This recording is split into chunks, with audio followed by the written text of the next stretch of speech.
اگر کوئی آپ کو یہ کہے کہ میں اپنے لڑکے کی بارات لے کر آپ کے گھر آ رہا ہوں، آپ کہیے آئیے۔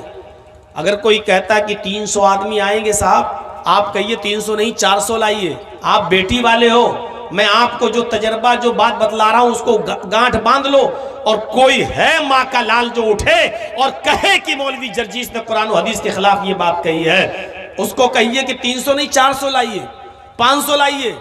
اور جب یہ سب پہنچ جائیں، آپ سب کو صرف ایک ایک گلاس پانی پلا کے بھگائیے، ایک کپ چائے بھی مت پلائیے۔ اور آپ ایسا کرنا شروع کر دیں گے نا، اپنے آپ بارات ختم ہو جائے گی۔ اور جب وہ کہیں کہ صاحب آپ کیا کر رہے ہیں مہمانوں کی، آپ مہمان ہیں کہاں؟ آپ تو میری بیٹی کے ساتھ نکاح کرنے کے لیے اپنے بیٹے کو لے کر آئے ہو، اور ساتھ میں اتنے لوگ بھی لے کر آئے ہو۔ مجھے یہ دکھا دو کہ اللہ کے رسول نے کبھی کہا ہے کہ ان باراتیوں کو چائے پلاؤ، کھجور کھلاؤ، پانی پلاؤ، اور ان کو کھانا کھلاؤ، اور میٹ کھلاؤ، بکرا کھلاؤ، مرغا کھلاؤ، اور اچھی سے اچھی مہمان نوازی کرو۔ آپ ہمیں دکھا دیجئے، ہم کرنے کے لیے تیار ہیں۔ میرے پیارے ساتھیوں، آپ ایک ایک گلاس پانی پلائیے، وہ بھی بزلری نہیں، چاپا کل کا جو آپ پیتے ہو، وہ اسی ہینڈ پائپ کا جس کا آپ پیتے ہو، اور کہو ٹھیک ہے آپ نکاح کریے اور لے جائیے ہماری بیٹی کو۔ ہو گیا، 500 نہیں 1000 آدمی کو بلائیے۔ آپ لڑکی والے کے گھر جا کر 400 500 آدمی بیٹھ کر بوجھ بنو گے؟ وہ آدمی قرض لے کر بیچارہ آپ کو کھلائے گا پلائے گا، اور آپ کے پیٹ کو ٹھونسے گا، بھرو لو۔ اس آدمی کے اوپر آپ مصیبت بنیں گے جو اپنی بیٹی بھی آپ کو دے رہا ہے۔ ہم آپ غور کریں کہ کتنے % مسلمان ہیں، ہمارا دل اندر سے گواہی دے گا۔ کھولیے اپنے گریبان کے بٹن اور دل سے پوچھئے ہم مسلمان ہیں۔ جب آپ کا دل کہہ دے کہ ہاں، تو اس سے پوچھئے ہم کتنے % مسلمان ہیں، آپ کا دل اندر سے گواہی دے گا۔ بہت بڑا کام کر رہے ہیں آپ ماشاءاللہ، ایک مسجد کی تعمیر، ایک مسجد کی توسیع، بڑھ چڑھ کے حصہ لیا ہے۔ لیکن یاد رکھیے مسجد تو بن جائے گی، اور آپ تھوڑی بنائیں گے۔ جس کے نام پر بن رہی ہے، اللہ کا گھر ہے، وہ انتظام کر دے گا۔ آپ کو مسجد بنانے کی فکر ہونی چاہیے، لیکن اس سے زیادہ فکر یہ ہونی چاہیے کہ مسجد تو عالی شان بن جائے گی، مسجد میں تو AC لگ جائے گا، لیکن اس مسجد میں نماز پڑھنے والوں کی مقدار کتنی رہے گی، اس بات کی فکر ہونی چاہیے۔ ابھی جرجیس صاحب کا جلسہ ختم ہو جائے گا 1:30 بجے کے آس پاس، تو میرے بھائیوں، اب آپ اپنی جس مسجد میں نماز پڑھتے ہو، فجر میں دیکھیے گا اس جلسے کے بعد آپ کی مسجد کتنی بھرتی ہے۔ آج اٹھیے گا، مسجد میں جائیے گا اور مشاہدہ کریے گا کہ فجر کے اندر اس مسجد میں کتنے نمازی آ رہے ہیں۔ آپ کی مسجد میں آنے والے نمازی یہ بتا دیں گے کہ آج کا 24 فروری کا یہ جلسہ جو آپ کے ببلا بونا میں ہو رہا ہے، یہ کتنا % کامیاب ہوا اور کتنا ناکام ہوا۔ صبح میں فجر کی نماز میں مسجد بتا دے گی کہ آپ کا جلسہ کتنا کامیاب ہوا اور کتنا ناکام ہوا۔ صبح فجر کی نماز پڑھنے جاؤ تو مسجد سے سوال کر لینا، اے مسجد بتا آج کی رات کا جلسہ کتنا کامیاب ہوا۔ مسجد کے نمازی آپ کو بتا دیں گے کہ کتنا کامیاب ہوا۔ مسجد تو بنا لی شب بھر میں ایمان کی حرارت والوں نے، من اپنا پرانا پاپی رہا برسوں میں نمازی بن نہ سکے۔ کوئی پوچھنے کی ضرورت نہیں، مسجدوں سے سوال کریے کہ مسجد بتا کتنا جلسہ کامیاب ہوا، مسجد بتا دے گی کامیاب نہیں ہوا۔ آدھی رات 1 بجے 1:30 بجے 2 بجے جلسہ ختم کر دیا، جو لوگ پڑھتے بھی تھے وہ بھی نہیں آئے، نیند میں سو گئے ہیں، آپ کی مسجدیں بتا دیں گی۔ یہ جلسہ فرض نہیں ہے، نماز فرض ہے۔ جلسہ آپ نہیں بھی کراتے تو گناہگار نہیں ہوتے، لیکن فجر کی نماز میں اگر آپ مسجد میں نہیں جا رہے ہیں تو گناہگار ہو رہے ہیں۔ یا ایھا الذین آمنوا ادخلوا فی السلم کافہ، ایمانو والو تم اسلام کے اندر پورے کے پورے داخل ہو جاؤ۔ آئیے چند چیزیں بتاتا ہوں، ان چیزوں پر غور کر کے اپنے آپ کو ٹٹولیے اور دیکھیے ہم کتنے % مسلمان ہیں۔ حضرت معاذ ابن جبل فرماتے ہیں کہ اللہ کے رسول صلی اللہ علیہ وسلم نے مجھے 10 باتوں کی نصیحت فرمائی، 10 باتوں کی وصیت فرمائی۔ ان 10 باتوں پر میں آج کے پروگرام میں چل تو نہیں پاؤں گا، ترجمہ کر دوں گا، لیکن کچھ چیزیں میں اٹھا رہا ہوں، سنیے میرے بھائیوں۔ حضرت معاذ کہتے ہیں کہ اللہ کے رسول صلی اللہ علیہ وسلم نے مجھے 10 باتوں کی وصیت کی۔ یہ 10 چیزیں ہم غور کریں گے اور ہر آدمی سوچے کہ یہ اسلام کا حصہ ہیں، یہ کتنی چیزوں پر ہم عمل کر رہے ہیں۔ پہلی چیز، اے معاذ لا تشرک باللہ شیئا ان قتلت او حرقت۔ اے معاذ، اللہ کے ساتھ کبھی بھی کسی بھی حال میں کسی کو شریک مت کرنا، شرک مت کرنا۔ لا تشرک باللہ ان قتلت او حرقت، اگرچہ تجھے کاٹ دیا جائے، قتل کر دیا جائے، او حرقت یا تجھے جلا کر راکھ کر دیا جائے۔ اب شرک سمجھتے ہیں کسے کہتے ہیں؟ شرک میں ایک چیز میں سمجھاؤں گا، اسی سے آپ کو سمجھ جائیں گے۔ شرک کہتے ہیں اللہ کی ذات و صفات اور اس کے علم اور اس کی ربوبیت و الوہیت میں کسی دوسرے کو شریک کرنا۔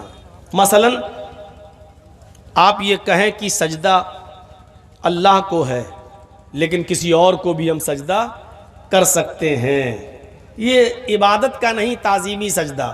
آپ اس طریقے کی اگر باتیں کرتے ہیں، ہم اللہ سے دعا کرتے ہیں کہ اللہ تو مجھے شفا دے، اے اللہ میرے باپ کا انتقال ہو گیا تو ان کو جنت دے، یہ دعا ہم کہیں اور جا کر بھی کر سکتے ہیں کہ آپ ہمارے باپ کے لیے دعا کیجیے اللہ تعالیٰ سے کہ اللہ تعالیٰ میرے باپ کو بخش دے، یا کہیں جا کر ہم کہیں کہ بیٹا نے شادی کو 20 سالیں ہو گئی ہیں، 10 سالیں ہو گئی ہیں، بچہ نہیں ہو رہا ہے، آپ ہمیں اللہ سے دعا کر کے، اللہ سے سفارش کر کے مجھے بیٹا بیٹی دلوا دو۔ میرے بھائیوں، آپ ڈائریکٹ مانگیے۔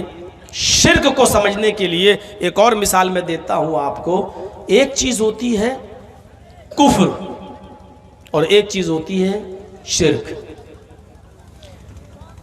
انتہائی مجبوری میں، جہاں آپ کی جان کو خطرہ ہے اور کوئی آپ سے کفر کرا رہا ہے، وہاں اپنی جان کو بچانے کے لیے کفر کرنا جائز ہو جاتا ہے، لیکن شرک کرنا ادھر بھی جائز نہیں ہے۔ مثلا کوئی شخص آپ کو پکڑ لے، چاقو نکال لے، پسٹل نکال لے، خنجر نکال لے، اور 4-5 لوگ آپ کو پکڑ لیں اور پکڑ کر کہیں کہ اے کس کو مانتا ہے؟ آپ کہو اللہ کو، اور وہ مارے تھپڑ، اللہ کا انکار کر، اللہ کا انکار کر، اللہ کا انکار کر، اور ایسی صورت میں آپ کی جان جانے والی ہو اور آپ جانتے ہو کہ جب تک اللہ کا انکار نہیں کریں گے یہ آدمی مجھے چھوڑیں گے نہیں، مار ڈالیں گے، ایسی صورت میں، ایسی شکل میں آپ اللہ کا انکار کر سکتے ہیں اور اپنی جان بچا سکتے ہیں، جائز ہے۔ ہاں ٹھیک ہے، ہاں ٹھیک ہے، اللہ نہیں ہے، ہاں ٹھیک ہے، ٹھیک ہے، جان بچانے کے لیے، لیکن وہ بھی زبان سے کہہ سکتے ہو، دل میں آپ کو یہی رکھنا پڑے گا نہیں ہم بس جان بچ جائے، ہم تو اللہ کو مانتے ہی ہیں، اللہ پر تو ہمارا ایمان ہے ہی۔ صرف اپنی زبان سے ان کے سامنے یہ جملہ کہہ دو کہ ٹھیک ہے میں اللہ کا انکار کرتا ہوں، مجھے چھوڑ دو، آپ کی جان بچ گئی۔ گھر آئیے، پھر سے کہیے کہ اللہ تو میرے دل کا حال جانتا ہے، میں نے دل سے تیرا انکار نہیں کیا تھا، جائز ہے۔ یہ سب موبائل چھینو تو ان کے، موبائل چھین کے دوسرے لوگوں جو پیچھے کھڑے ان کو بھی ڈسٹرب کرتے ہیں۔ کیا کرو گے؟ مولانا جرجی صاحب کی فوٹو لے کے جنتی ہو جاؤ گے کیا؟ ایک تو کھڑے ہیں، دوسرا فوٹو اور کیمرہ، چاہیں تو ادھر بھی بیٹھ سکتے ہیں یہ لوگ۔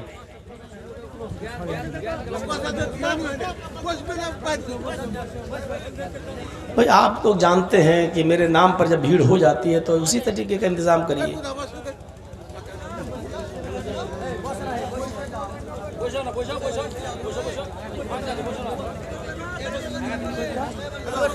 اب آئیے ادھر توجہ دیجئے، نہیں سنیں گے بھی نہیں اور سننے بھی نہیں دیں گے۔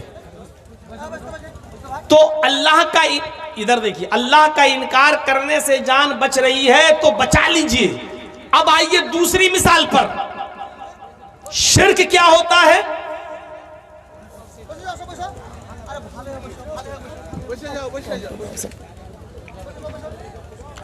اب شرک دیکھیے، وہی 4-5 لوگ آپ کو پکڑے ہوئے ہیں، زبردستی پکڑے ہوئے ہیں، آپ کو مار بھی رہے ہیں اور یہ کہہ رہے ہیں کہ تو مجھے سجدہ کر، میں سردار ہوں اس قوم کا، یا یہ میرے سردار ہیں میرے قوم کے، ان کو سجدہ کر، جب تک تو ان کو سجدہ نہیں کرے گا میں تجھے نہیں چھوڑوں گا۔ اب دیکھیے، جب تک تو مجھے یا میرے سردار کو سجدہ نہیں کرے گا میں نہیں چھوڑوں گا، قتل کر دوں گا، مار دوں گا۔ تو ایسے موقع پر اپنی جان بچانے کے لیے آپ اس کو یا اس کے سردار کو سجدہ نہیں کر سکتے ہو۔ یہاں جان جا رہی ہے تو جانے دو، لیکن آپ کسی غیر کے سامنے سجدہ نہیں کر سکتے ہو۔ سجدہ کر لیا تو شرک ہو گیا۔ اور یہاں اللہ نے کیا کہا؟ اللہ کے نبی نے لا تشرک باللہ، اللہ کے ساتھ کسی کو شریک مت کرنا۔ ان قتلتا او حرقتا، اگرچہ تجھے قتل کر دیا جائے یا جلا کر کوئلہ بنا دیا جائے، راکھ کر دیا جائے، اپنے جسم کو راکھ کروا لینا، لیکن کسی غیر کے سامنے سجدہ نہیں کرنا۔ اللہ کا انکار کر کے جان بچ رہی ہے تو بچا لینا، لیکن غیر اللہ کو سجدہ کر کے اگر جان بچ رہی ہے تو مت بچانا۔ اپنے آپ کو قتل کروا لینا، اپنے آپ کو مار اگر وہ ٹکڑے ٹکڑے کریں اور جلائیں تو جلوا لینا، لیکن اللہ کے علاوہ کسی غیر کے سامنے سجدہ نہ کرنا۔ یہی بات کہہ رہے ہیں اللہ کے نبی معاذ ابن جبل سے، آئے معاذ لا تشرک باللہ شیئا ان قتلتا او حرقتا، اے معاذ حالات کسی بھی طریقے کے ہوں، چاہے کتنے ناگفتہ ہوں، اور تم سے شرک کرایا جا رہا ہو تو کبھی بھی کسی بھی حال میں اللہ کے ساتھ کچھ بھی شریک مت کرنا۔ ان قتلتا او حرقتا، اگرچہ قتل کر دیے جاؤ یا جلا دیے جاؤ۔ پہلی چیز۔ دوسری چیز پر آئیے، ہر مسلمان غور کرے، شرک کرتا ہے کہ نہیں کرتا ہے؟ بچو ان جملوں سے۔ کبھی کبھی ہم لوگ کہہ دیتے ہیں نا، اوفو کیا ڈاکٹر ہے یار، اس ڈاکٹر نے میرے باپ کو بچا لیا، اوفو میرا بیٹا کتنا بیمار تھا، اس ڈاکٹر کے پاس دوا لینے گئے، اس ڈاکٹر نے میرے بیٹے کو مرنے سے بچا لیا۔ نکل جاتا ہے ہمارے منہ سے، لیکن بچو ان جملوں سے، احتیاط برتو۔ آپ کو یہ کہنا چاہیے کیا شفا دی ہے اللہ نے اس ڈاکٹر کے ہاتھ میں، اس کی دوا میں۔ ایک خوراک کوئی کھاتا ہے، اللہ اس ڈاکٹر کی دوا سے شفا دے دیتا ہے۔ اللہ نے اس ڈاکٹر کی دوا میں ایسی شفا دی کہ میرے باپ بچ گئے، میرا بیٹا بچ گیا۔ یہ جملے بولیے۔ جہاں آپ نے یہ بول دیا کیا ڈاکٹر ہے یار، اس نے تو ایسی دوا دی میرے باپ کو مرنے سے بچا لیا، میرے بیٹے کو مرنے سے بچا لیا۔ ارے میرے بیٹا تو آخری سانسیں لے رہا تھا، ڈاکٹر کیا ڈاکٹر ہے، اس نے بچا لیا۔ کتنا بڑا گناہ ہم کر رہے ہیں، اگرچہ ہمارے دل میں نہیں ہے، لیکن شرک چیونٹی کی چال سے زیادہ باریک ہے۔ ہمارے گھر میں کتا پلا ہوا ہے، ایک مثال دے رہا ہوں، رات بھر نگرانی کرتا ہے، چور گھسنے والے تھے ہمارے گھر میں، ڈاکہ ڈالنے والے تھے، کتے نے بھونکنا شروع کر دیا، چور بھاگ گئے، آپ نے صبح اٹھ کر کہہ دیا اوفو اگر گھر میں کتا نہیں ہوتا تو چوری ہو جاتی۔ اس کا مطلب یہ ہوا کہ کتے نے چوری بچائی۔ آپ نے کہہ دیا گھر میں کتا نہیں ہوتا تو چوری ہو جاتی۔ آپ یہ کہو اوفو اللہ نے اس کتے کی وجہ سے میرے گھر میں چوری بچوا دی۔ اگر میرے گھر میں، حالانکہ گھر میں کتا نہیں پالا جا سکتا ہے، لیکن ایک مثال میں دے رہا ہوں آپ کو، تو میرے بھائیو شرک چیونٹی کی چال سے زیادہ باریک ہوتا ہے۔ لا تشرک باللہ شیئا ان قتلتا او حرقتا، پہلی چیز ہو گئی۔ دوسری چیز پر آئیے، کیونکہ ایک چیز پر ہم بولنے لگیں گے تو سارا ٹائم اسی میں چلا جائے گا۔ آئیے دوسری چیز، ہم اور آپ غور کریں کتنا شرک کر رہے ہیں، پورے مسلمان ہیں کہ نہیں، اسلام کے اندر پورے کے پورے داخل ہیں یا نہیں۔ اب دوسری چیز پر غور کیجئے، معاشرے کا زبردست حصہ ہی یہ. وَلَا تَعُقَّنَّ وَالِدَيْكَ وَإِنْ أَمَرَاكَ أَن تَخْرُجَ مِنْ أَهْلِكَ وَمَالِكَ. اپنے ماں باپ کی کبھی بھی نافرمانی مت کرنا. والدیک میں دونوں چیزیں شامل ہیں، ماں بھی اور باپ بھی. وَلَا تَعُقَّنَّ وَالِدَيْكَ، اپنے ماں اور باپ دونوں کی کبھی بھی کسی بھی حال میں نافرمانی مت کرنا. آگے والا جملہ سنو، تھوڑا سا برا لگے گا، اور جو لوگ اپنے ماں باپ سے ناراض ہیں ان کو تو حقیقت میں برا لگے گا. ہو سکتا ہے کہ جلسے سے اٹھ کے بھاگنے لگیں کہ مولوی میری ہمارے خلاف بول رہا ہے. وَلَا تَعُقَّنَّ وَالِدَيْكَ، اپنے ماں باپ کی کبھی نافرمانی مت کرنا. وَإِنْ أَمَرَاكَ أَن تَخْرُجَ مِنْ أَهْلِكَ وَمَالِكَ، اگرچہ وہ دونوں یعنی ماں اور باپ تمہیں حکم دیں اس بات کا کہ تم میرے گھر سے اہل و عیال سے نکل جاؤ، مال و دولت چھوڑو، یہی رکھ دو جو تم نے کمایا، بھاگو یہاں سے، بھاگو یہاں سے. ان تخرج من اہلک و مالک، اگر وہ تمہیں تمہارے مال سے بے دخل کر دیں اور تمہارے اہل و عیال یعنی بیوی بچوں سے بھی بے دخل کر دیں، تو تمہیں اپنے بیوی بچوں کو چھوڑنا پڑے گا اور اپنا کمایا ہوا مال بھی چھوڑنا پڑے گا، اس لیے کہ تو بھی اور تیرا کمایا ہوا مال بھی تیرا نہیں ہے، لے ابیک تیرے باپ کا ہے. اگر باپ نے تجھے پیدا نہیں کیا ہوتا تو تو کہاں سے کماتا؟ تو اللہ کے نبی صلی اللہ علیہ وسلم نے فرمایا انکا ومالک لابیک، تو بھی اور تیرا مال بھی تیرے باپ کے لیے ہے. اگر وہ کہے جا بیوی بچے چھوڑ بھاگ یہاں سے، میں تجھے نکال رہا ہوں اپنے گھر سے، تو بیوی بچوں کو چھوڑ کے بھاگ جاؤ، نکل جاؤ. وہ کہیں کہ سارا مال جو تم نے کمایا چھوڑو یہاں پر، رکھ دو یہاں، اور پھر تمہیں نکال دیں، تو تمہیں اپنا مال بھی چھوڑنا پڑے گا. اپنا مال کیا چھوڑو گے اپنے باپ کو؟ باپ کی تو وراثت پہ تو پھل پھول رہے ہو، باپ کے مرنے کا انتظار کر رہے ہو کب مرے اور یہ حصہ ہمیں ملے. میرے بھائیوں، وہ اپنا مال باپ کے لیے کیا چھوڑ کر بھاگے گا؟ یہاں ماں باپ کا مقام و مرتبہ بتایا جا رہا ہے کہ کتنا اونچا ہے، کہ کبھی بھی کسی بھی حال میں ان کی نافرمانی نہیں کرنا ہے. حضرت ابراہیم علیہ السلام اپنے بیٹے اسماعیل سے ملنے گئے بہت دنوں کے بعد.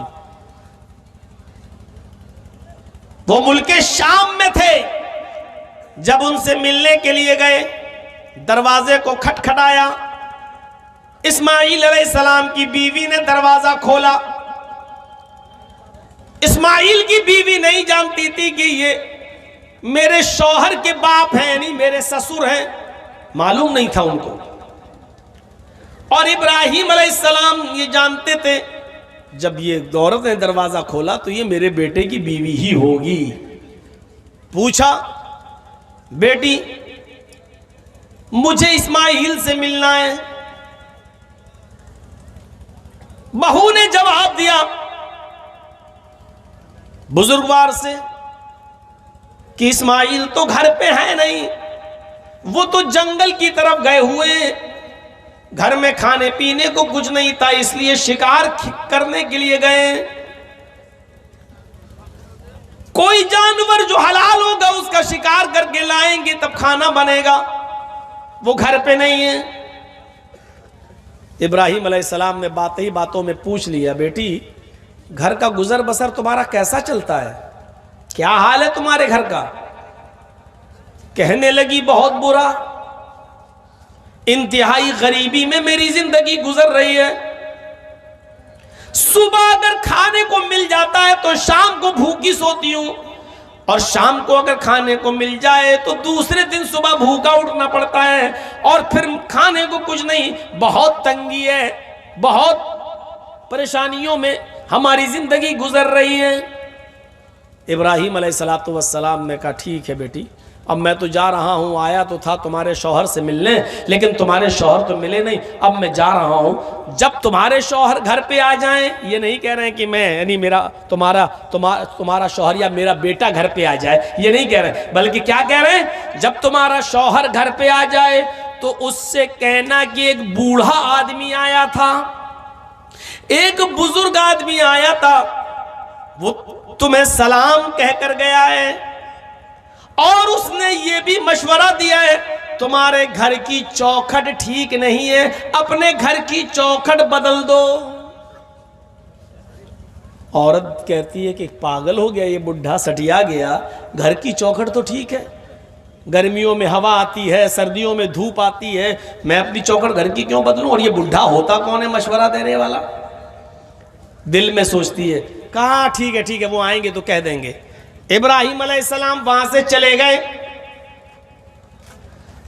شام کو جب اسماعیل علیہ السلام شکار کا گوشت لے کر آئے، بیوی کھانا بنانے لگی، اور بیوی نے کھانا بناتے بناتے فرمایا میرے سرتاج آج ایک بوڑھا آدمی آیا تھا۔ اچھا کچھ کہہ رہا تھا؟ اس نے آپ کو سلام کہا۔ سلام کا نام سنا اسماعیل سمجھ گئے، ایک دم صحیح سے بیٹھ گئے۔ اچھا بوڑھا آدمی آیا تھا، مجھے سلام بولا ہے کہ ہاں وہ آپ کو سلام بول کر گئے۔ وعلیکہ وعلیہ السلام، وعلیکی وعلیہ السلام، ان پر بھی سلامتی ہو، تم پر بھی سلامتی ہو۔ اور کچھ کہا انہوں نے؟ کہا وہ بڈھا بڑا دماغ کا کھسکا ہوا لگ رہا تھا، سٹیایا ہوا لگ رہا تھا۔ کہا کیوں؟ کہا وہ کہہ رہا تھا کہ جب تمہارے شوہر گھر پہ آ جائیں تو ان سے کہنا کہ تمہارے گھر کی چوکھٹ ٹھیک نہیں ہے، اس کو بدل دو، چینج کر دو، گھر کی چوکھٹ ٹھیک نہیں ہے۔ اسماعیل علیہ السلام نے کہا میری بیوی، اس نے تم سے کچھ پوچھا تھا؟ کہاں؟ اس نے پوچھا تھا گھر میں گزر بسر کیسی چل رہی، جو حقیقت تھی میں نے بتا دیا، میں نے کہہ دیا کہ اچھی نہیں چل رہی ہے، صبح کھا لو تو شام کو بھوکا سونا پڑتا ہے، اور شام کو کھا لو تو صبح بھوکا اٹھنا پڑتا ہے، پھر کچھ ملتا ہی نہیں، بڑی تنگی میں، بہت ہی پریشانی میں ہماری زندگی گزر رہی ہے۔ فرمایا میری بیوی، وہ بزرگ بڈھا میرا باپ تھا، تم اس کی بہو، اس نے مجھے سلام کہا ہے، میں نے جواب دے دیا ہے، اس نے کہا گھر کی چوکھٹ بدل دو، تو اس چوکھٹ کو بدلنے کی بات نہیں کہی تھی، اس نے چوکھٹ کو بدلنے کا مطلب یہ تھا کہ تم اللہ کی نافرمان بندی ہو، ناشکری بندی ہو، تم نے کہا گھر کی گزر بسر اچھی نہیں چل رہی ہے، تمہیں تو کہنا چاہیے تھا کہ الحمدللہ اللہ کا شکر ہے، اس نے جس حال میں بھی رکھا ہے ہماری زندگی بڑی اچھی گزر رہی ہے، اللہ نے جس حال میں رکھا ہے میں خوش ہوں، تمہیں یہ کہنا تھا، لیکن تم نے کہا بڑی تنگی میں گزر رہی ہے، تم نے اللہ کی ناشکری کی ہے، اس لیے میرے باپ نے مجھے حکم دیا ہے اپنے گھر کی چوکھٹ بدل دو۔ اس کا مطلب یہ کہ میرے باپ یہ کہہ کر گئے ہیں کہ اپنی بیوی بدل دو، ایسی ناشکری اور نافرمان بیوی کو تم اپنی بیوی نہ رکھو، اس کو طلاق دے دو۔ او میری بیوی، میں سب کچھ مان سکتا ہوں لیکن اپنے باپ کی نافرمانی نہیں کر سکتا، جا میں تجھے طلاق دے رہا ہوں۔ باپ کا حکم یہ تھا۔ گزر رہی ہوگی لڑکوں پر، ارے کیا بیٹھ گئے مولانا صاحب، سب باپ کا ہی حق ہے، اولاد کا کوئی حق ہی نہیں ہے۔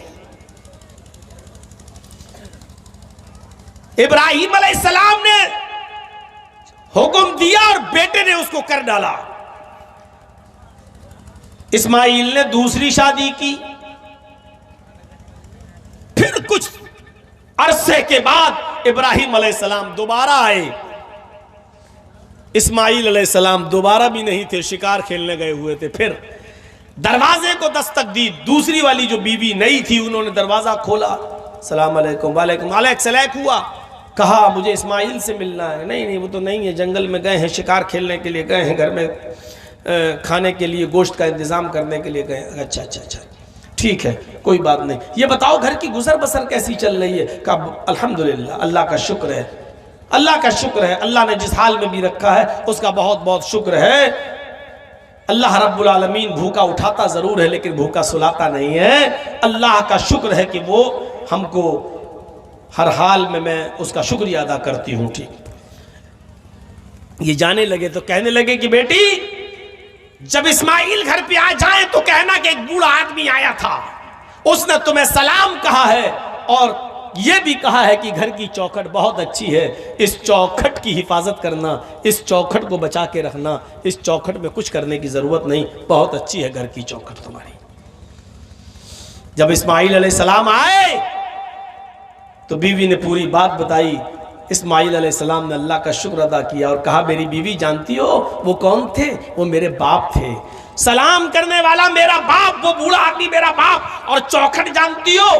کہا نہیں۔ کہا وہ تم ہو، میرے باپ نے کہا ہے کہ چوکھٹ کو صحیح رکھنا، یعنی یہ اچھی چوکھٹ ہے، اس کا مطلب یہ ہے کہ تم نے اللہ تعالیٰ کی نافرمانی نہیں کی ہے، اچھی بات کہی ہے، اور میرے باپ نے کہا ہے کہ چوکھٹ ٹھیک ہے، اس چوکھٹ کو بحال رکھنا، میں اپنے باپ کا حکم مان کر تمہیں اپنے پاس رکھوں گا، میں تمہیں چھوڑوں گا نہیں۔ میرے بھائیوں، اس واقعے سے اندازہ لگائیے کہ ماں باپ کی کتنی فرما برداری ہوا کرتی تھی۔ اللہ تعالیٰ نے والدین کے تعلق سے فرمایا وَقَضَىٰ رَبُّكَ أَلَّا تَعْبُدُوا إِلَّا إِيَّاهُ وَبِالْوَالِدَيْنِ إِحْسَانًا، تم ہر حال میں اللہ ہی کی عبادت کرنا، اللہ کے علاوہ کسی اور کی عبادت نہ کرنا۔ وَبِالْوَالِدَيْنِ إِحْسَانًا، اور اپنے والدین کے ساتھ احسان کرنا، اپنے باپ کے ساتھ اچھا سلوک کرنا، اپنے والدین کے ساتھ اچھا برتاؤ کرنا۔ احسان کہا ہے، احسان جانتے ہو کس کو کہتے ہیں؟ وَبِالْوَالِدَيْنِ إِحْسَانًا، اپنے ماں باپ کے ساتھ احسان کرو، اچھا سلوک۔ احسان کے اندر ہر نیکی شامل ہے، ہر نیکی شامل ہے، صرف یہی نہیں کہ اپنے باپ کی بات مان لی بس ہو گیا۔ اگر باپ بیمار ہے تو اس کا علاج کرانا یہ احسان ہے۔ باپ اٹھ نہیں پا رہا ہے، اس کو اٹھانا اور گود میں لے کر اس کو اس کے بستر پہ بٹھانا یہ احسان ہے۔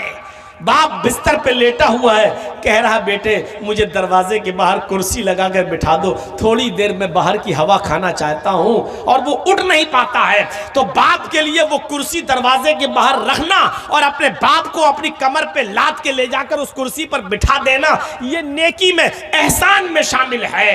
ذرا غور کرو کہ ایک صحابی اپنی ماں کو جو اندھی تھی اور ہاتھوں سے کوڑی تھی اور پیروں سے لنگڑی تھی، دانت نہیں تھے منہ میں، اس نے کہا میں عمرہ کرنا چاہتی ہوں، طواف کرنا چاہتی ہوں خانہ کعبہ کا۔ اس کا بیٹا اس کو خانہ کعبہ کی طرف لے گیا۔ اب لنگڑی تھی تو بیچاری چل نہیں سکتی تھی، اندھی تھی، دیکھ نہیں سکتی تھی، اس لیے بیٹے نے اس کو اپنے کاندھوں پر لاد لیا، اپنے کاندھوں پر سوار کر لیا، اپنی گود میں اس کو اٹھا لیا اور پیٹھ پر سوار کر لیا، اور اس کے بعد بیٹا اپنی ماں کو طواف کرانے لگا۔ پانچواں یا چھٹا چکر تھا کہ ان کی مڑبھیر حضرت عمر فاروق رضی اللہ تعالیٰ عنہ سے ہو گئی۔ حضرت عمر فاروق سے علیہ السلام ہوئی، السلام علیکم، وعلیکم السلام۔ یہ صحابی حضرت عمر سے کہنے لگے امیر المومنین یہ میری ماں ہے۔ حضرت عمر نے کہا کہ تمہیں بہت اچھی ماں ملی ہے۔ کہا امیر المومنین میں اس کا بیٹا ہوں، اپنی ماں کو خانہ کعبہ کا طواف کرا رہا ہوں، میری ماں اندھی ہے، میری ماں نابینا ہے، اور میری ماں کو پیروں سے لنگڑی ہے اس لیے چل نہیں پاتی، میں نے اپنی پیٹھ پر لاد کر اس کو طواف کرانا شروع کر دیا۔ حضرت عمر نے کہا اللہ تمہیں اس کا بہتر جزائے خیر دے، بہترین بدلہ دے۔